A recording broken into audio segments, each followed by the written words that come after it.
জিজ্ঞাসা থাকতে হবে, আমার কল্যাণ কিসে, আমার মঙ্গল কিসে, আমার অত্যান্তিক শ্রেয় কিসে হবে, এই প্রশ্নই চাই। এই প্রশ্নের পিপাসা যদি আপনার মধ্যে না থাকে, এখান থেকে কিছু পাবেন না। আর দরকার হৃদয়ে অটুট বিশ্বাস এবং শ্রদ্ধার পাত্র। একজন ব্যক্তি মাটির ঘড়া নিয়ে কুয়োতে জল ভরতে গেছে। কুয়ো তাকে জল, ঘড়াটা পরিপূর্ণ করে দিয়েছে, কিন্তু মনে করছে কুয়ো তো ক্ষুদ্র, এ জল কম দেয়, আমি একটু পুকুরে যাই, পুষ্করণীতে যাই, সরোবরে, ওখানেও এক ঘড়া। বলছেন এ তো ছোট, ক্ষুদ্র, এরও তো দেওয়ার ক্ষমতা স্বল্প, আমি নদীতে যাই। নদীও তাকে সেই এক ঘড়া দিয়েছে। বলে নদীও ক্ষুদ্র, আমি মহাসাগরে যাব, সাগরে গিয়েই ওই পাত্রের এক ঘড়া জল। বলেন কুয়ো যা দিল, সাগর তুমি তাই দিচ্ছ। সাগর তখন ডেকে বলছেন তোমার পাত্র যতটুকু ততটুকুই তো তুমি পাবে, সে সাগর হোক বা কুয়ো হোক। হরিকথা শোনার জন্য পাত্র হতে হবে, সেই পাত্রটা হলো অটুট বিশ্বাস, শ্রদ্ধা। যদি এই পাত্র নিয়ে এসে থাকেন, তবে এখান থেকে জীবন চলার, আত্ম উন্নয়নের একটি পথ আজই পেয়ে যাবেন। ভাগবত শ্রবণ পুণ্যকর্ম, যাগযজ্ঞ, তীর্থ পর্যটনের মতো পরে ফল দেয় না, ভাগবত শ্রবণেই ফল হয়, দেরিতে নয়। বৃক্ষ আজ রোপণ করবেন, ফল আজ পাবেন না, ফুল আজ পাবেন না, পত্র পুষ্প পাবেন না, কিন্তু হরিকথা শ্রবণ মানেই আত্মকল্যাণ। এটি বিলম্ব করে না, পুণ্যকর্ম এটি নয়। ভাগবত কেউ পুণ্যকর্মের জন্য আসে না, ভাগবত শ্রবণ করতে আসা হলো না। ভাগবত শ্রবণের উদ্দেশ্য হলো জীবন গঠন, আত্মোন্নয়ন, আত্মকল্যাণ, পরাভক্তি লাভের চেষ্টা। এই জন্য হৃদ, ঠিক আছে বাবা, হৃদ কর্ণ রসায়নমৃত হরিকথা শ্রবণে। ভগবান কপিল মাতা দেবাহুতিকে তো এই কথাই বললেন, তজ্জসনাতদস্য অপবর্গবৎমানি শ্রদ্ধার অতিমুক্তি ক্রমমিষ্যতি। ভগবান কপিল তার জননীকে বলছেন, দেবাহুতিকে, মা, অপবর্গ আসবে, সাধুমুখে হরিকথা শুনলে অপবর্গ পাবে, পবর্গ চলে যাবে। অপবর্গ মানে মুক্তি, মোক্ষ, চিরায়িত অত্যান্তিক কল্যাণ। কে চায় না নিজের মুক্তি? কে চায় না বন্ধন মুক্তি? কে চায় না জন্ম মৃত্যু চক্র হতে শাশ্বত ভগবৎ স্বরূপধামে ফিরে যেতে? আপন আলয়ে, আপন নিকেতনে সবাই তো ফিরে যেতে চায়। পাবো কি করে? সনাতদস্য অপবর্গবৎমানি। পবর্গ চলে গিয়ে জীবনে অপবর্গ আসলেই চিরায়তে মুক্তি। পবর্গ কাকে বলে? আমি একরকম মূর্খ, লেখাপড়া জানি না, সাধুমুখে যেটা শুনেছি, পবর্গ মানে প, ফ, ব, ভ, ম, এই কটি অক্ষর যুক্ত হলে তাকে বলে পবর্গ। অক্ষর 5টি, এখানে প, ফ, ব, ভ, ম। এখানে লক্ষ্য করবেন, পতে পাপ বা পতে পূর্ণ, দুটোই শব্দ প দিয়ে, পাপ এবং পূর্ণ। পবর্গ মানে এই জগতে আপনি যতই পূর্ণ করুন, যতই পাপ করুন, এই পাপ পূর্ণ আপনাকে অত্যান্তিক মুক্তি কল্যাণ দিতে পারবে না। পাপের ফলটাও যেমন ভুগতে, প্রারব্ধ ভুগতে মনুষ্য শরীর বা জীবজন্তুতে আসতে হবে, আবার পুণ্যের ফলটাও তো মনুষ্য জন্মে স্বীকৃতি ভোগ করতে হবে। এই জন্য পাপ পুণ্য দুটোই বাধা, এই দুটোকেই উপড়ে ফেলতে হবে। আমরা তো পুণ্যের নেশায় ছুটি। এই জন্য ঠাকুর মশাই বলছেন, পাপ বাধা, পূর্ণ বাধা, বরঞ্চ পূর্ণটা বেশি বাধা। কারণ পূর্ণ করতে গেলে কিছুটা অভিমান কাজ করে, আর অভিমান এলেই তো সব শেষ। কেমন জানেন? আচ্ছা, যে একাদশী করে না সে গর্ব করে না, আমি একাদশী করি না, কাউকে বলেও না, বা অভিমান করে না, করি না। কিন্তু একাদশী করেছেন আপনি, উপোসের দিন লোককে শোনাচ্ছেন কেন আমি নির্জলা থাকি? তার মানে পুণ্যের একটা অভিমান কাজ করে, আমি না একাদশীর দিনে কিছু পাই না। এটা জানাবার দরকার কি তোমার?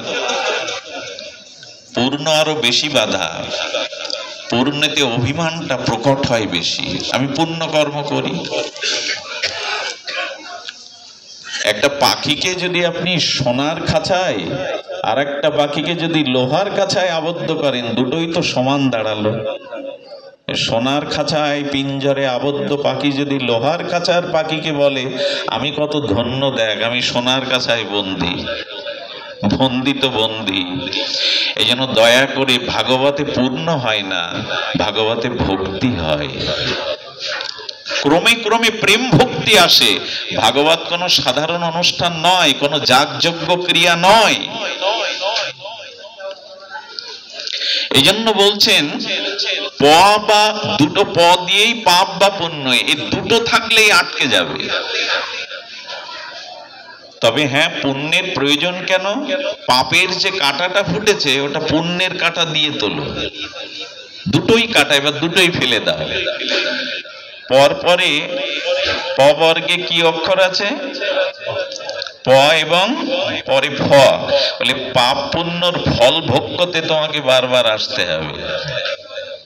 ফল, ফতে ফল, ফল তো ভোগ করছি আমরা। জরা ব্যাধি মৃত্যু অভিশাপ অপমান শীত গ্রীষ্ম এই জগতে কার না স্পর্শ করে? ক্ষুধা তৃষ্ণা জরা ব্যাধি মৃত্যু জন্ম যন্ত্রণা কার নাই? ফল ভোগ করতেই তো এসেছি, প ফ ব। আর এই ফল ভোগ করতে গিয়ে আমরা বন্ধনে জড়িয়ে যাই।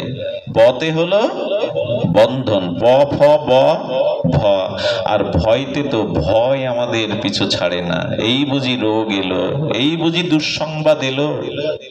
ভয় তো আমাদের জীবন, স্বপ্নেও ভয়, দুঃস্বপ্ন দেখে ভয়ে চিৎকার করে উঠি। ভয় আমাদের পরিত্যাগ, সম্পদ হারানোর ভয়, সম্মান হারানোর ভয়, পদ হারানোর ভয়। ভয় তো আমাদের পিছু ছাড়ে না। আর শেষে হলো ম, ম মানে মৃত্যু তো অবধারিত ধ্রুব সত্য। যদি ভাগবত আশ্রয় করো তাহলে এই প বর্গ থেকে অপবর্গে মুক্তি পেয়ে যাবে, ভগবানের পূর্ণ ভক্তি পেয়ে যাবে। প বর্গ থেকে অপবর্গ আসবে, তার যা সনাত অপবর্গবৎমানি।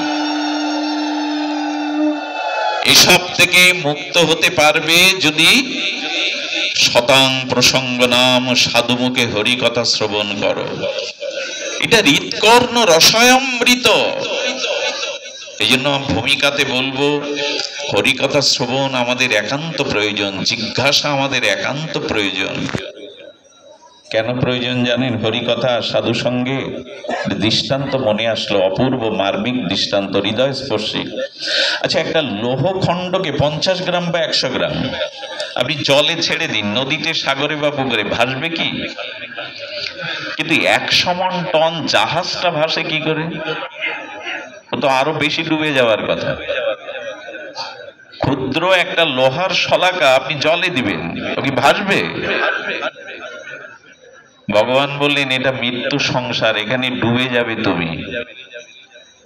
কিন্তু ওই লোহা আবার 100 মনও ডুববে না, বরঞ্চ তোমাকে জাহাজে উঠলে বিনোদন দেবে, আনন্দ দেবে, শোভা দেখাবে এবং তোমার লক্ষ্যে পৌঁছে দেবে। সেটি হলো এই লোহাকে যদি কাষ্ঠের সাথে বা অন্য বস্তুর সাথে যুক্ত করে দেন, বা লোহাকে যদি ভারী করে দেন, জলের স্তরের ওজনের থেকে জাহাজটা ভারী হয়ে ওঠে, ভেসে ওঠে। এই জন্য কাঠের সাথে লোহাটা যুক্ত করুন, নৌকা তৈরি করুন। নৌকা, আচ্ছা কতটা জলুই লাগে একটা নৌকা তৈরি করতে? ও তো লোহা। যদি স্বতন্ত্রভাবে লোহা জলে দেন, নদীতে দেন, ডুবে যাবে, ভাসবে না। কিন্তু তরণী কাঠের সাথে যুক্ত করে তরণী করে ভাসিয়ে দিন, ভাসবে কিনা? শুধু ভাসবে না, আপনাকেও ভাসাবে, আপনাকেও লক্ষ্যে পৌঁছে দেবে। এই জন্য সাধু সঙ্গ আশ্রয় গ্রহণ করুন, গুরুপাদ পদ্ম আশ্রয় করুন, উনি আপনাকে ভব সংসার পার করে স্বরূপে বেরিয়ে নিয়ে যাবে। এটা উপায়, এটাই উপায়। সাধু সঙ্গ মহৎ আশ্রয় ব্যতীত, শ্রীগুরু চরণাশ্রয়, বৈষ্ণবাশ্রয়, সাধু আশ্রয় ব্যতীত এই মৃত্যুময় সংসার হতে তরে যাওয়ার অন্য কোনো পথ নাই।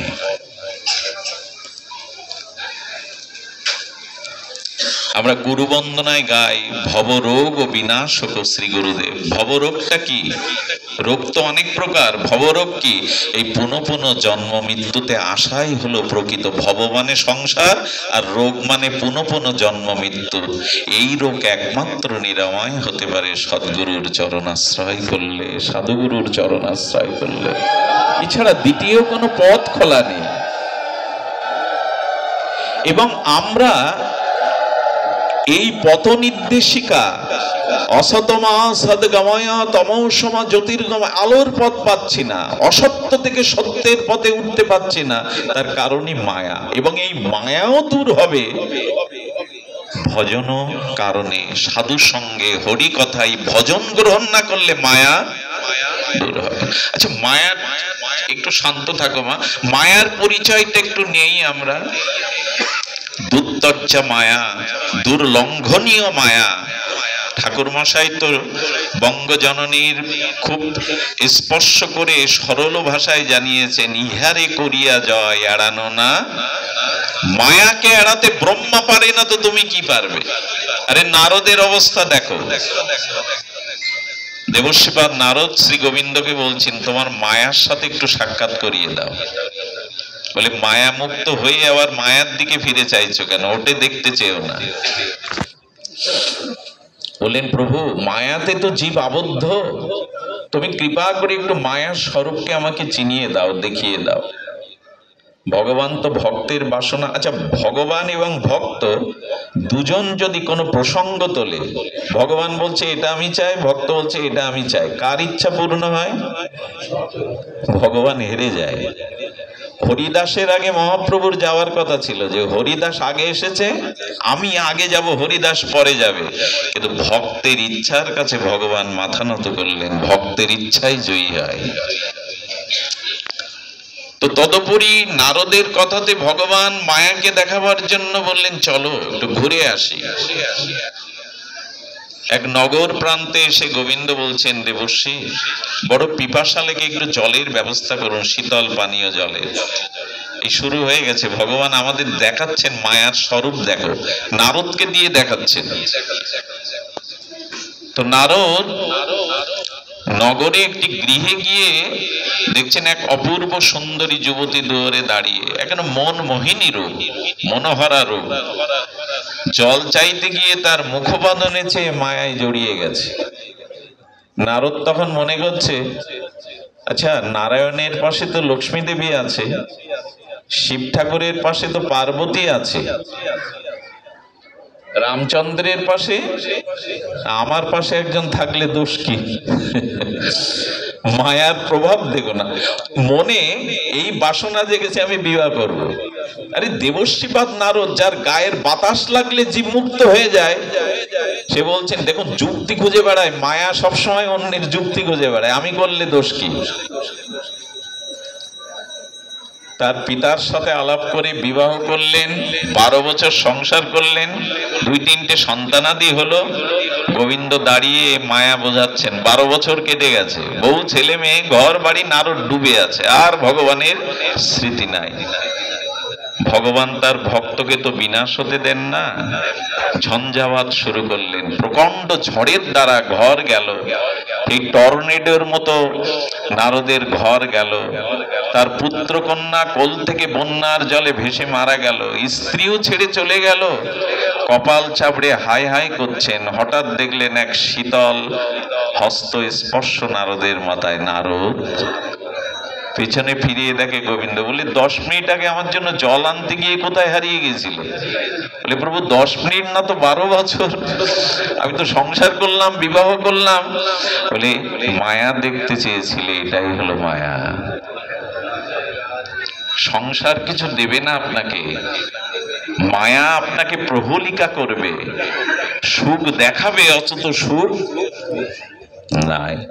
এই জন্য মায়ার কবল। সংসারে থাকতে নিষেধ করা হচ্ছে না, কিন্তু মায়াতে জড়িয়ে যেও না। মুখে বললেই কি আর হয়? মায়া সহজে কাটে? আমাদের মায়া কেমন জানেন? মরার সময় না একটা বিকট হা হয়ে মারা গেলাম, তার মানে নিশ্চিত জ্ঞানীরা বলবেন ওর এখনো পিপাসা ওকে আবার আসতে হবে ওই পিপাসার জন্য। মায়া তো যায় না।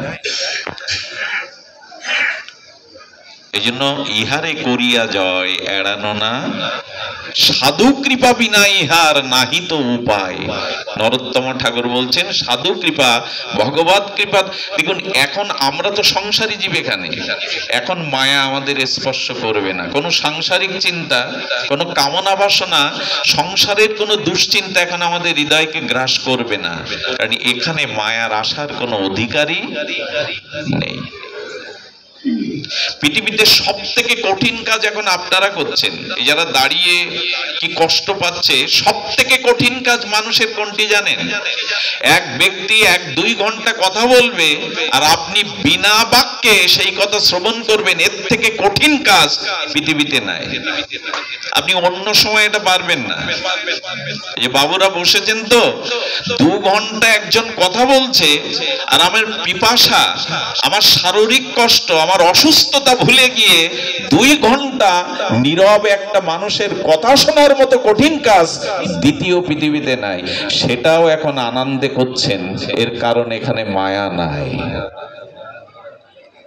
যেথা কৃষ্ণ সেথা নাই মায়ার অধিকার। তো কৃষ্ণ কোথায়? দুধ খেলে কৃষ্ণ পাওয়া যাবে? ফল খেলে কৃষ্ণ পেলে তো বাদুড় গুলো পেত, দুধ খেয়ে কৃষ্ণ পেলে তো বাছুর গুলো পেত। গঙ্গায় ডুব দিলেই যদি ভগবান পাওয়া যেত, তো গঙ্গায় হাঙর, কুমির, মাছ ওরা তো নিত্য ডুব দিচ্ছে জলে, পাই কোথায়? বলে কোথায় পাওয়া যাবে? বলে কৃষ্ণ কোথায়? উত্তর একটাই, কৃষ্ণ কথায়। কৃষ্ণ কোথায়? উত্তর একটাই, কৃষ্ণ কথায়। এইখানে খুঁজতে হবে তাকে। যত্র গায়ন্তি তত্র তিষ্ঠামি, এটা ভগবান শ্রীমুখে। আচ্ছা, তাপস বাবু সন্ধ্যা 7টায় কোথায় থাকবে যেটা আমি বলি, এটা কি নিশ্চিত হয়? উনি যদি কাউকে বলেন আমি 7টার সময় অমুক জায়গায় থাকবো, ওটাই নিশ্চিত হয়। তো ভগবান নিশ্চিত করেছে কলিযুগে আমাকে কোথায় পাবে? যেখানে সাধু সন্ত মিলিত হয়ে দিব্য হরি কথা আলাপন করছেন, হরি নাম, ওইখানে গেলে আমাকে পাবেই পাবে, এটা আমার দেওয়া কথা। যত্র গায়ন্তি তত্র তিষ্ঠামি নারদ, আমাকে পাবে। এই জন্য হরি কথাকে ভালোবাসুন, সাধু সমাগমকে ভালোবাসুন, এটা জীবন বদলে দেবে। বিবেক বিচারকে জাগরিত করে ক্রমমিষ্যতি প্রেম ভক্তির প্রগতির পথে নিয়ে যাবে। তবে বাধা কোনটি? ও ধ্যান দিয়ে শুনুন। অপূর্ব একটি আমাদের এই যে আত্মকল্যাণ, আত্ম উন্নয়ন, আমরা জীবন এবং জীবিকা দিয়ে শুরু করেছিলাম। এই জীবনকে প্রকৃত সার্থকপূর্ণ করতে গেলে আমাদের যে বাধাটা, সেটি দার্শনিকরা বিচার করেছেন। একটু ধ্যান দিয়ে, অপূর্ব সংযোজিত হয়েছে এটা। আচ্ছা, একটা পাহাড় হতে পাহাড়ের কোনো খণ্ড অংশ যদি খসে পড়ে, তার গতি কোন দিকে হয়? উর্ধ্ব দিকে না নিচের দিকে? নিচের দিকে। পাহাড়ের চূড়া থেকে পাহাড়ের একটা অংশ খসে পড়লো, এবং এর পড়ার কায়দাটা দেখবেন, যখন পড়ছে তখন সমান্তরাল হয়ে পড়ছে না, হ্যাঁ, আঘাত পেতে পেতে, ঘা খেতে খেতে পড়ছে। তো যেখানে যেখানে ওই খণ্ডিত পাহাড়ের অংশটি পতিত হওয়ার সময় যেখানে যেখানে আঘাত প্রাপ্ত হচ্ছে, ওখানে যে ময়লাটা, ওখানে যে ধুলাটা, ওখানে যে কচি ঘাসটা ওর অংশে লেগে যাচ্ছে কিনা? স্খলিত শৃঙ্গ হতে পর্বত হতে তার অংশ কণাটা পড়তে গিয়ে যেখানে যেখানে ঘা খাচ্ছে, ওইখানের আবর্জনা, ওইখানের ময়লা, ওইখানের ধুলি লেগে যাচ্ছে। পড়লো কোথায় তা কিন্তু বোঝা যায় না, কোথায় কোন গর্তে পড়ে গেল, কোথায় পড়ে গেল।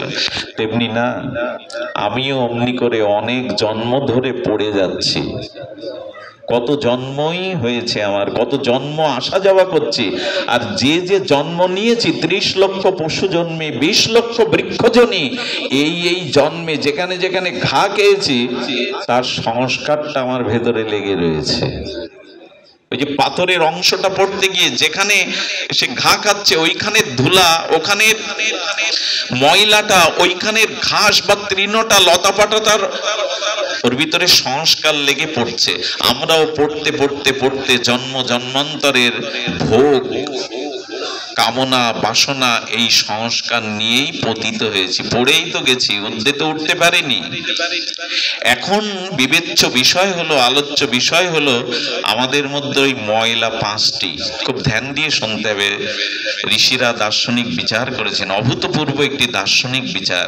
উপনিষদের মহামন্ত্রে ভারতীয় ঋষিরা তাদের দিব্য অনুভূতিলব্ধ জ্ঞান দিয়ে, প্রজ্ঞা দিয়ে বলেছেন, দেখো তোমার ভেতরে অনন্ত জন্মের যে যে জন্ম, যে যে কুলে তুমি গিয়েছিলে, সেই সেই সংস্কার তোমার মধ্যে রয়েছে। এই সংস্কারটা একত্রিত করলে যে শব্দটা শাস্ত্র দিয়েছে তার নাম বাসনা, তার নাম বাসনা। আচ্ছা দেখবেন, যদি সূর্য উদয় হয়েছে কিন্তু ঘন কুয়াশাটা সূর্যের কিরণকে প্রকাশ হতে বাধাগ্রস্ত হচ্ছে, করে কিনা? আরে মথুরায় বৃন্দাবনে ঘড়ি ছাড়া বোঝা যায় না এখন দিন না রাত, এমন কুয়াশা আচ্ছন্ন হয়, দিনমণির দেখা পাওয়া ঘড়ি ধরেই বুঝতে হবে এটা দিন না রাত, এত ঘন কুয়াশা। কুয়াশা শব্দটা একটু ভাগ করে বলুন, কু আশা।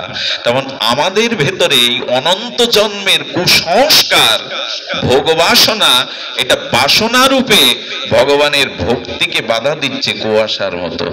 এই জন্য যেখানে বাসনা ওখানে সাধনা প্রবেশ করতে, যেখানে ঘন কুয়াশা ওখানে সূর্যের কিরণ আসতে বিলম্বিত হয়, ঢেকে দেয়।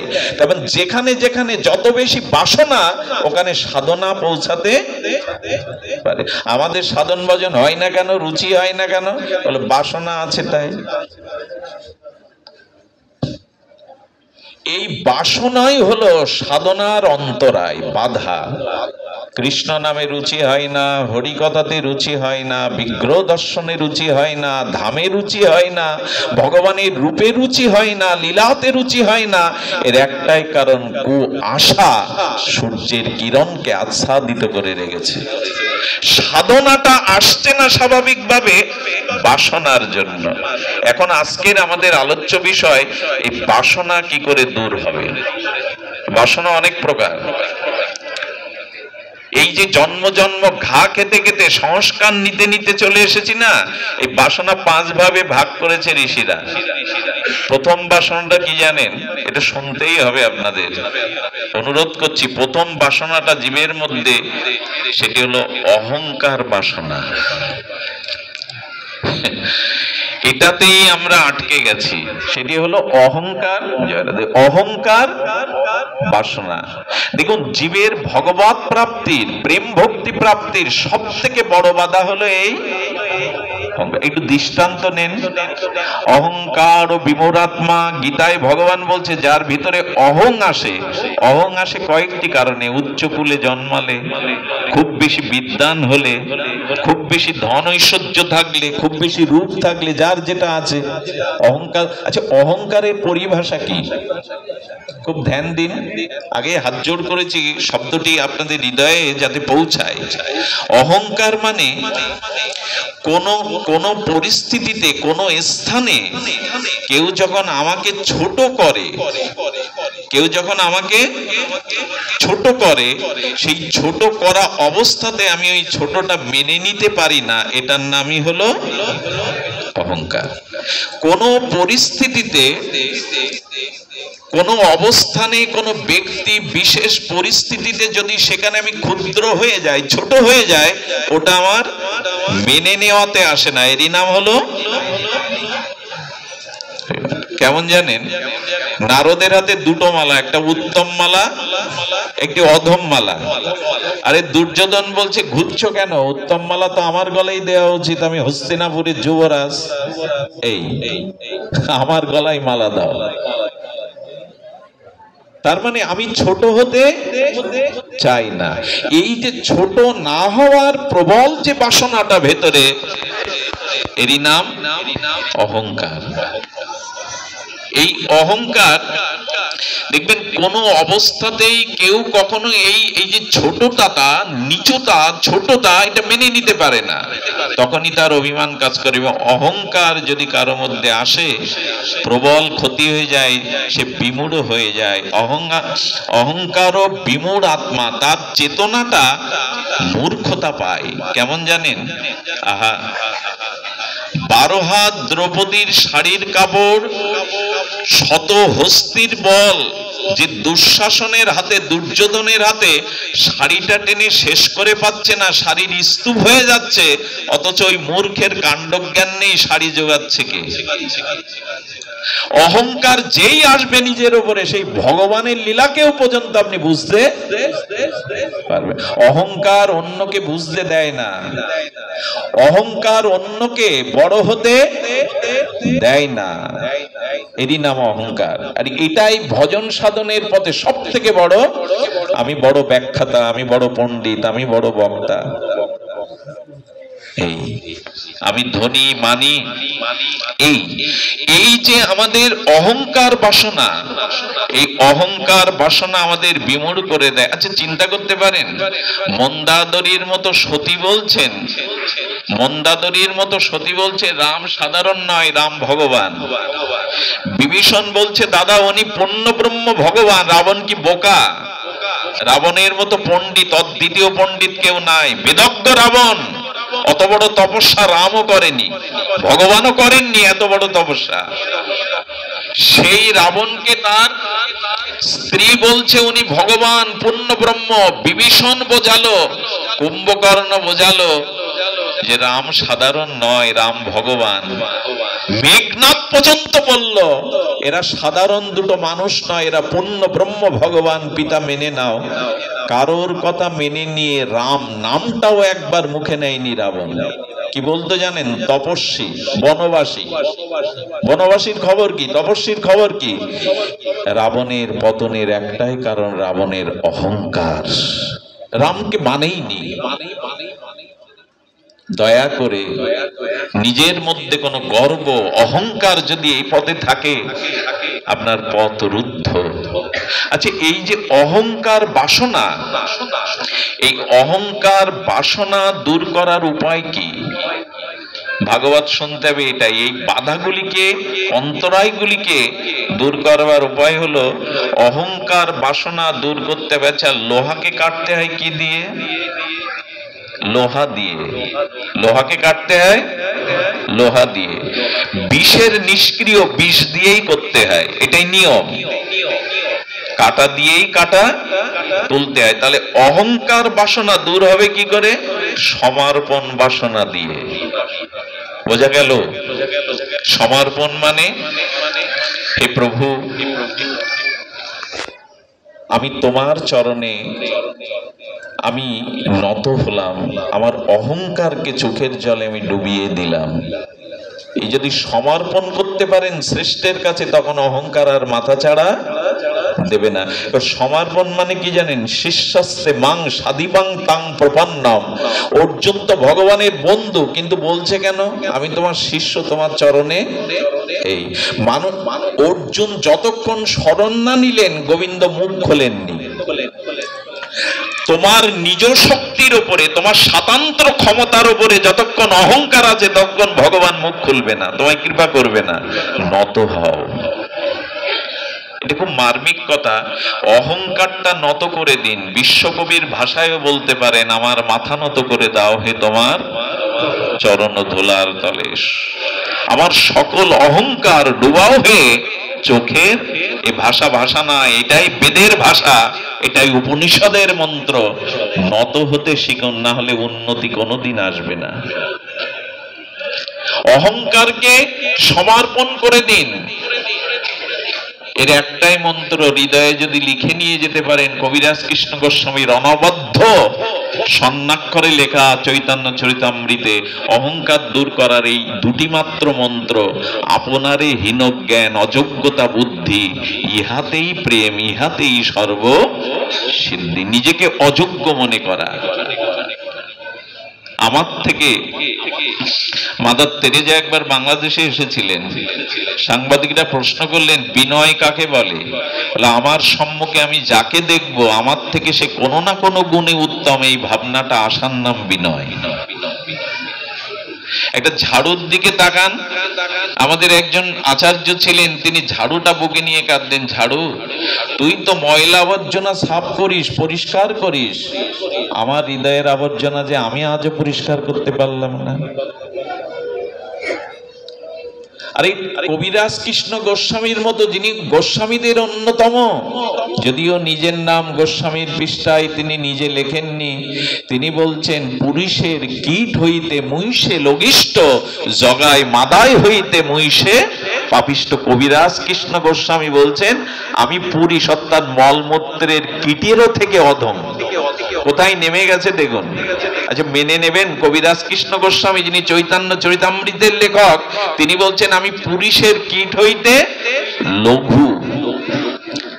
উত্তর কি দিলেন জানেন?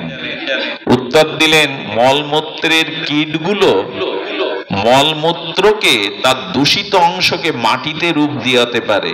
মলমূত্র দূষিতটা মাটি করে দেয় মুখে করে করে। আমি তো আমার জীবনে কুসংস্কারগুলো, ভোগ বাসনাগুলো শুদ্ধ করতে পারলাম না, এই ক্ষেত্রে আমার থেকে উত্তম। রূপ সনাতন রামকেলিতে চৈতন্য মহাপ্রভু দর্শনে গেছেন কি করে জানেন? সনাতন রূপ, এরা বৃহস্পতির থেকে জ্ঞানী, এরা রাজাধিরাজ রাজমন্ত্রী সনাতন, এত বড় বিদ্বান। মহাপ্রভুর সামনে দর্শন করতে গিয়ে তৃণখণ্ড দন্তে ধারণ করেছেন। ঘাস কুটো কারা মুখে নেয় গো? ঘাস কুটো মুখে নেয় জন্তু, জানোয়ার, পশুরা। রূপ সনাতন অবনত মস্তকে বহু দূরে দাঁড়িয়ে বলছেন, প্রভু বিষয় কর্ম করতে করতে আমরা পশু হয়ে গেছি, দয়া করো। রূপ সনাতন দন্তে তৃণ ধরেছেন, ঘাস ধরেছেন।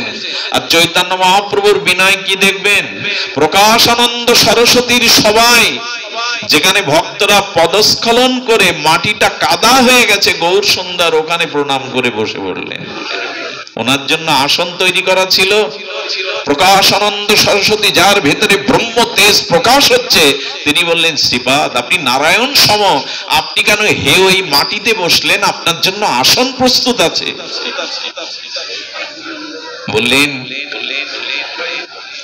সম্প্রদায়ের মধ্যেও আমাদের মিল থাকলেও আমি ভারতী সম্প্রদায়ের, আপনারা আমার সম্প্রদায়ের কিছুটা উচ্চ কক্ষায় আছেন, তাই আপনাদের পাশে বসবার মতো যোগ্যতা আমার নেই। শ্রীকৃষ্ণ চৈতন্য ভগবান মাটিতে বসেছেন, আমরা দয়া করে অনুরোধ করব, অহংকারকে সমর্পণ করে দিন, নালে কোথাও জায়গা হবে না।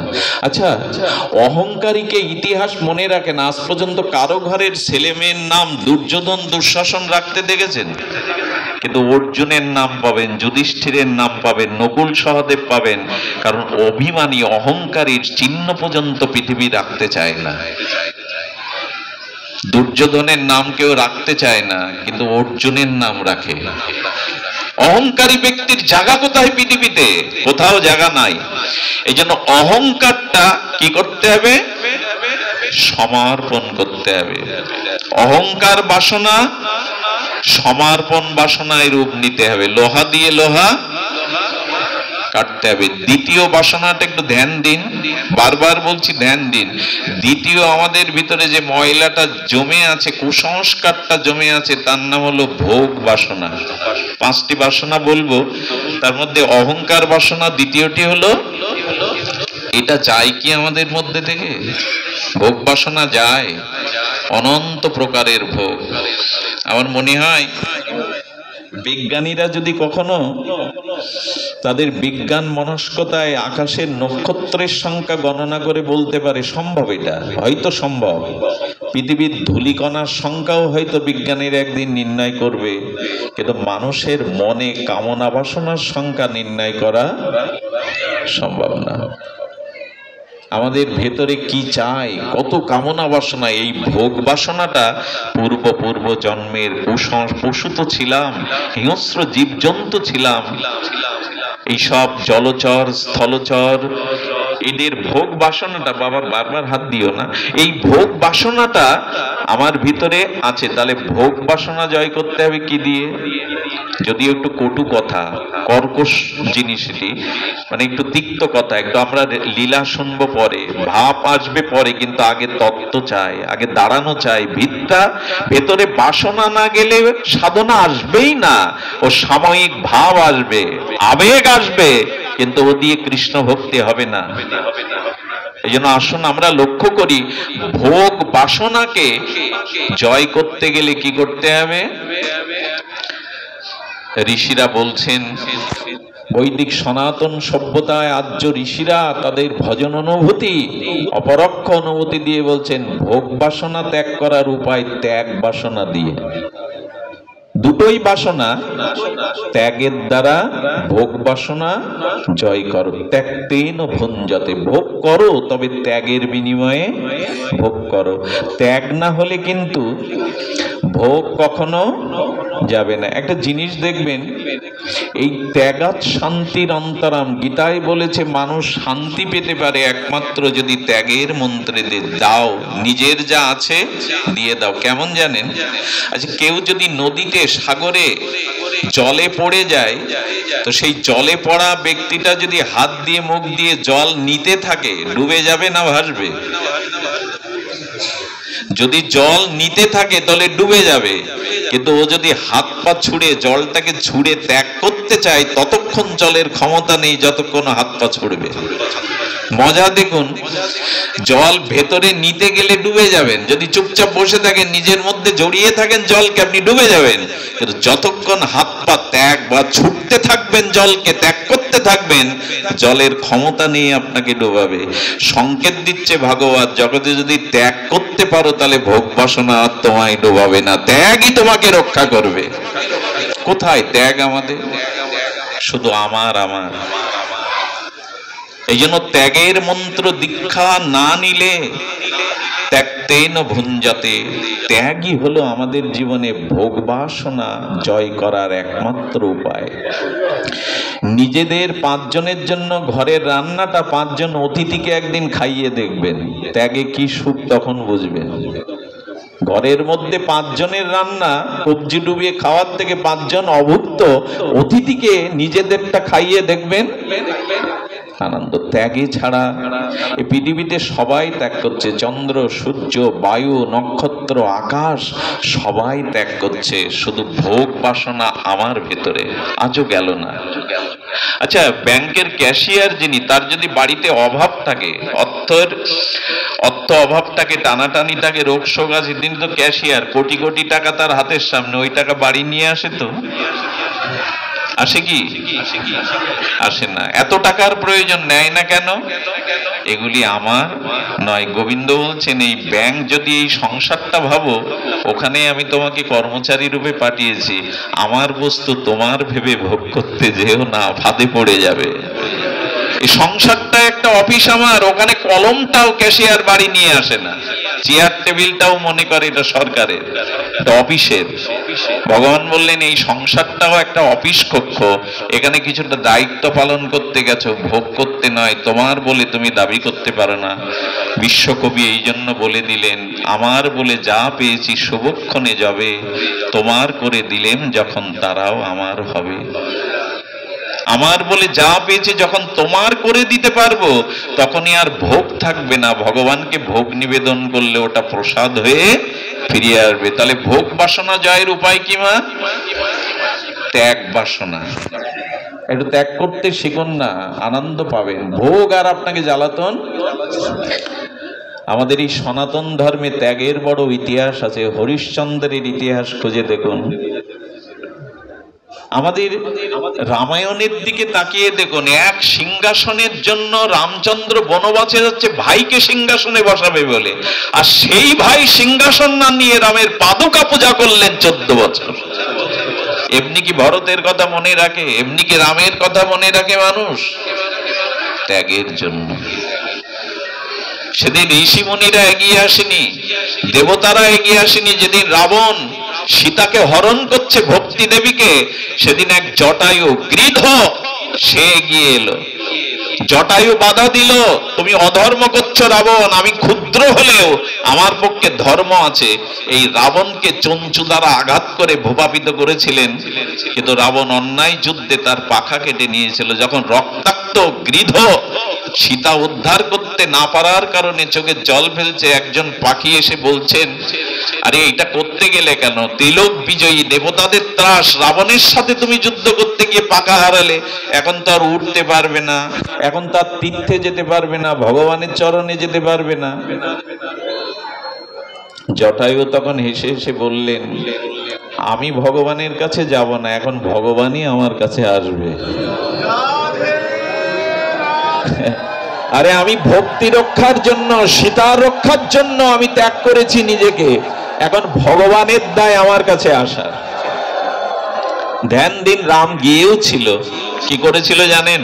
জটায়ুকে কোলে তুলে নিয়ে বলেছিল, আমি তো পিতৃহারা, আজ হতে তুমি আমার পিতা।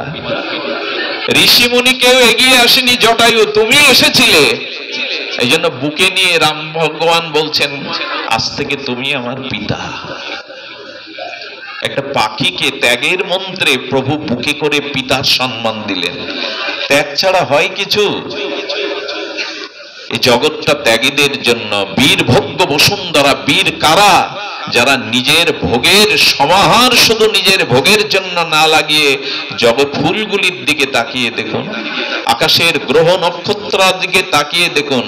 নদীর জল নদী নিজে পান করে না, মাতৃদুগ্ধ মা পান করে না ওটা সন্তানের জন্য, বৃক্ষ তার ফল নিজে পান করে না অন্যের জন্য। শুধু আমাদের জীবনটা আমরা অন্যের জন্য ত্যাগ করলাম না।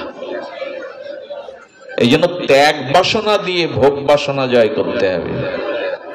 তৃতীয়টি হলো সুখ বাসনা। এই যে জগৎ থেকে সুখ পাওয়ার ইচ্ছাটা, এটাও আমাদের ভেতরে, এই বাসনাটা সুখ চাই। সুখ আর আনন্দ এক জিনিস না, আনন্দ চান, সুখ ক্ষণিক। একটা জিনিস বলি, জগতের সুখের মধ্যেই দুভাই দেন, মিষ্টি লাগবে বটে, তার সাথে ধুলোর স্বাদটাও, বালির স্বাদটাও লাগবে। তো জগতের সুখ একাধারে দুঃখ মেশানো। এটা জগতের কোন সুখ প্রথমে সুখ লাগলেও পরে দুঃখটা সাথেই থাকে। প্রহ্লাদ মহারাজ বললেন, এই জন্য প্রভু সুখটা হলো যথা কুণ্ড রসবত। প্রহ্লাদ মহারাজ নৃসিংহদেব বলছেন, জগতের সুখটা হলো চর্মরোগের মতো, চুলকাতে প্রথমে ভালো লাগে, কিন্তু পরে এত জড়ো জড়ো হয় ওখানে আর হাত দেওয়া। তাই জগতের সুখের আশাটা যদি ত্যাগ করতে পারো, আনন্দকেই চাইতে পারো, শান্তিকে চাইতে পারো, তবে তুমি শান্তি পাবে, আনন্দ পাবে। তাহলে আমাদের কি জয় করতে হবে? ভোগ বাসনা ত্যাগ বাসনা দিয়ে। আর সুখ বাসনা জয় করতে হবে মমতা, মমতা বাসনা ছিন্ন করতে হবে। আচ্ছা, মানুষ সুখ চায় কার কাছ থেকে? যেখানে মমতা আছে ওইখান থেকেই মানুষ সুখ চায়। এই জন্য সুখের আশা যদি ত্যাগ করতে হয়, জগতে মমতা কাটান। যেখানে যেখানে মমতা, ওখানে দেখবেন সুখের অনুসন্ধান। যার প্রতি মমতা নেই তার কাছ থেকে সুখ আর মানুষ পেতে চায় না। এই জন্য সুখ বাসনা ত্যাগ করতে হবে মমতা বাসনা ত্যাগ করে। আর চতুর্থটা তো আরো সুন্দর, আমাদের জীবনের সব থেকে বড় যে বাধা, তা হলো কর্ম বাসনা। কর্ম আমাদের ফুরাবে কোনদিন ফুরাবে। আচ্ছা, সমুদ্রের জলটা বাষ্প হয়ে মেঘ হলো, মেঘ মালা হয়ে বরিশন হয়ে বৃষ্টি হয়ে এলো, খাল বিল নালা দিয়ে আবার সাগরে গেল, আবার বাষ্প হলো, আবার বৃষ্টি নেমে এলো। এভাবে বৃষ্টি ফুরাচ্ছে কি? জল ফুরাচ্ছে কি? কর্মও কোনোদিন ফুরাবে না। আর এই কর্ম যতদিন থাকবে ততদিন আপনাকে জগতে আসা যাওয়া করতে হবে। একটু ধ্যান দিন কথাটি। কর্ম যতদিন আছে ততদিন আপনাকে এই কর্মফল ভোগ করতে আসতে হবে। কর্ম বাসনা নিষ্ক্রিয় করতে হবে কি দিয়ে জানেন? পূজা বাসনা দিয়ে। কি দিয়ে? আমার মনে হয় শব্দগুলো যদি আমরা একটু ধ্যান দিয়ে শুনি, মনে রাখতে পারি, এর এক একটি সমাধান জীবনের। একটি হলো কর্ম বাসনাকে ত্যাগ করতে হবে কি দিয়ে? পূজা বাসনা দিয়ে। অর্থাৎ আপনার জীবনের প্রতিটি কর্ম যদি পূজা রূপে সমর্পণ হয়, কথাটা বোঝানো গেল না? আচ্ছা, আজকে বাড়িতে বাজার করতে গেছে বৈষ্ণব সেবার জন্য, গুরু সেবার জন্য, এই বাজারটা আর পরিবারের বাজার করাটা এক কি? হাতে সামান্য একটু জল নিলেন, এই সামান্য জলটা রাধা মাধবের চরণে পূজার অভিষেক করে পরে হাতে নিলেন, আগের জল কি এটা? কি হলো এটা? চরণামৃত হয়ে গেল। অর্থাৎ আপনার কর্মটা যদি আপনি পূজা করে নিতে পারেন, প্রত্যেকটি কর্মই ভগবানের পূজা, তখনই আপনার কর্মবন্ধন নাশ হবে। যতদিন কর্মটা নিজের জন্য, ততদিন কর্মের হাত থেকে রক্ষা পাওয়া। এই জন্য ঠাকুর মশায়ের সাবধান বাণী, জ্ঞান কাণ্ড কর্মকাণ্ড কেবলই বিষের ভাণ্ড। কর্ম যদি করতে হয় পূজা রূপে কর্ম করো। প্রভু সব তোমার কর্ম, প্রভু আমার নয়, তোমার প্রসন্নতার জন্য, তোমার সুখের জন্য আমার এই কর্ম সমর্পণ হলো। এখানে বাজার করাটাও পূজা হতে পারে আপনার, যদি সাধুগুরু বৈষ্ণব ভগবানের জন্য বাজার করতে যান, নিজের খাওয়ার জন্য না। আচ্ছা লক্ষ্য করুন, ভোরবেলা দুজন স্নান করছে গঙ্গায়। একজন স্নান করছে দেহ সুখ পাবে বলে, আরে নেশাবান করেছে রাত্রে, আর ওই দেহটা একটু শীতল করার জন্য সুখ পাবে বলে গঙ্গা স্নান করেছে। আর একজন গঙ্গা স্নান করেছেন ভোরবেলা ঠাকুর ঘরে গিয়ে মঙ্গল আরতি দেবে বলে। দুটো স্নান কি এক হলো? একটি স্নানে পূজা হলো, আর একটি স্নানে কর্ম হয়ে গেল। দুটোই কিন্তু একই ক্রিয়া। আচ্ছা, একই গোলাপের বাগানে একজন যুবক গিয়ে গোলাপ ফুল তুলে তার সুন্দরী স্ত্রীর মাথায় খোপায় গুজে দিল, আর ওই একই বাগান থেকে আর একটা হলো পূজা। আমি বোঝানোর ক্ষমতা নেই, আমার ভিতরে শাস্ত্র জ্ঞানই নেই, তবু এইটুকু বলবো, প্রত্যেকটি কর্ম ভগবানকে অর্পণ করুন।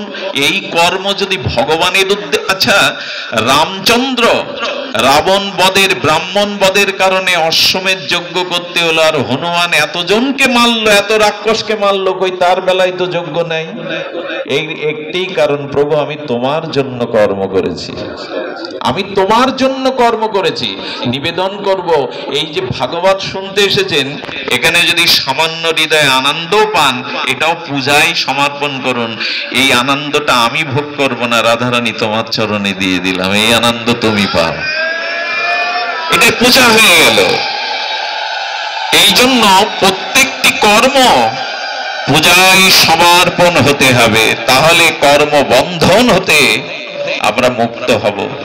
এভাবে যদি জীবনের বাসনা দূর করার আমরা চেষ্টা করি, তবেই আমাদের জীবনে আত্মকল্যাণ বয়ে আসবে। চলুন আমরা একটু ভগবদ লীলা কথাতে স্পর্শ করি, কারণ